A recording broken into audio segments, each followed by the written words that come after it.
Programme যদি সফল করতে পারি, মাননীয় প্রধানমন্ত্রীর যদি দৃষ্টি আকর্ষণ করতে পারি, তাহলে কিন্তু আমাদের প্রসারিত নিরাপত্তা নিশ্চিত হবে। সেই লক্ষ্যে আগামী দিনের আন্দোলন সংগ্রামের ডাক দিবেন আমাদের আজকের মানববন্ধনের সুযোগ্য সভাপতি, বাংলাদেশ সেন্ট্রাল পরিষদের সুযোগ্য মহাসচিব, প্রিয় নেতা জনাব লায়ন মোহাম্মদ কামাল হোসেন। এই ক্রান্তি লগ্নে বাংলাদেশের আপামর জনতার প্রান্তিক জনগোষ্ঠীর লোকতন্ত্র রোগের চিকিৎসা সেবা সাশ্রয় করার লক্ষ্যে, তৃণমূলের মানুষের সেবায় নিয়োজিত থাকার লক্ষ্যে একটি দক্ষ জনগোষ্ঠী, সুপ্রশিক্ষিত জনগোষ্ঠী আজকে রাজপথে। এর জবাব বর্তমান যে স্বাস্থ্য সংশ্লিষ্ট অথরিটি আছেন, বাংলাদেশের আইন সংশ্লিষ্ট যে অথরিটি আছেন, আপনাদের দিতে হবে। আমরা কেন রাজপথে?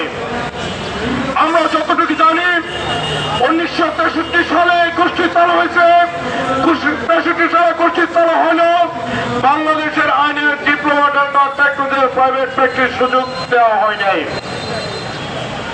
1980 সালের MDC act, Bangladesh medical and dental council যে আইন, সে আইনে জীবিকা নির্বাহের প্রয়োজনে 5 বছরের অভিজ্ঞতা আছে এবং তাদেরকে অন্তর্ভুক্ত করা হয়েছে এবং সেটা এখন পর্যন্ত নবায়ন করা হচ্ছে।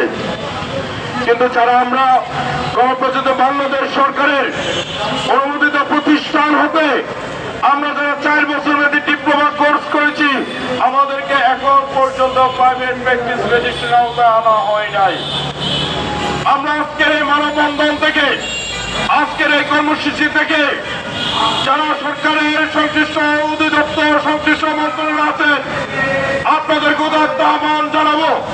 বিশেষ করে গণপ্রজাতন্ত্রী বাংলাদেশ সরকারের মাননীয় প্রধানমন্ত্রী মহোদয়কে উদাত্ত আহ্বান জানাবো, আপনারা দয়া করে আমাদেরকে বর্তমান যে বিএমডিসি একটি অন্তর্ভুক্ত করুন, তাহলে নতুন তফসিল প্রণয়ন করুন অথবা গ্যাজেট প্রদান করুন। আমরা রাষ্ট্রীয়ভাবে গ্যাজেটের মাধ্যমে আমাদের ম্যাথ অর্থাৎ মেডিকেল ইনস্টিটিউটের দ্বারা উপসহকারী স্বাস্থ্য উপসহকারী মেডিকেল অফিসার তাদেরকে ইতিমধ্যে গ্যাজেটের মাধ্যমে সেই বিএমডিসি রেজিস্ট্রেশন দেওয়া হয়েছে।